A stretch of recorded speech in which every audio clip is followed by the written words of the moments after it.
Oh, every now and then I listen to Radio 4's In Our Time, where Melvin Bragg interviews three academics talking about something or other.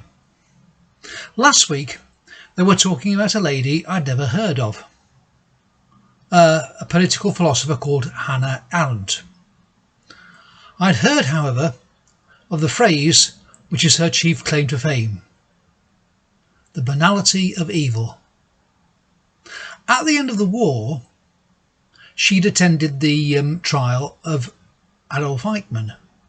Being of Jewish extraction, she wondered what kind of human being could have administered the systematic slaughter of millions of Jews. She expected some fearsome monster to appear in the dock, exuding evil from every pore.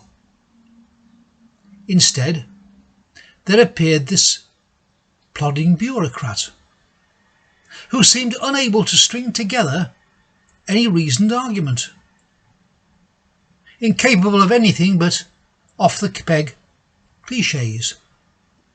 I was reminded of the appearance on Any Questions of National Front leader Nick Griffin, whose leadership of the National Front was frighteningly dictatorial, and who you assumed would have a memorably evil aura about him.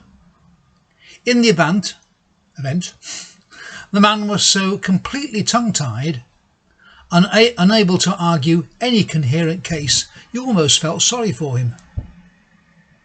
What was frightening about Eichmann, claimed Arendt, was his ordinariness. He was the actual man in the street. He could have been you or me. Incapable of being able to think for himself or steer his own mental ship, he uncritically took on board the intellectual furniture of what happened to be around him. If he'd been born in the Russia of those days, he'd have been an unthinking communist. Had he been born in interwar Britain, he'd have been C of E.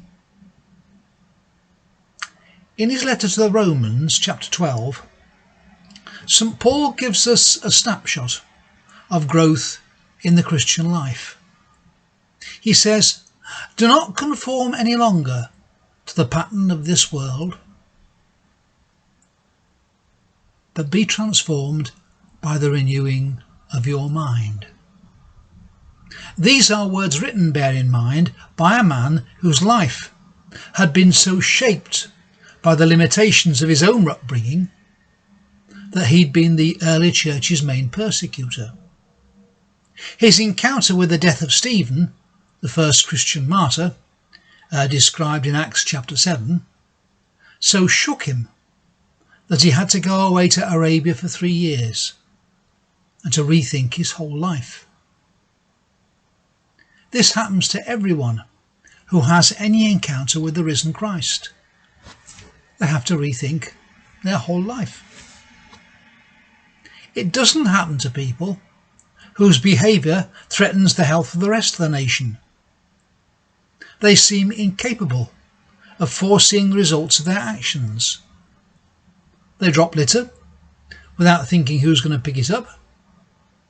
They'll gather together in large crowds without having the imagination to consider the consequences of it.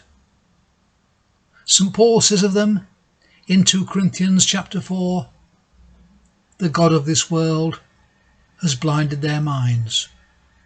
Or, as Hannah Arendt put it, they are overcome by the banality of evil. Bye-bye.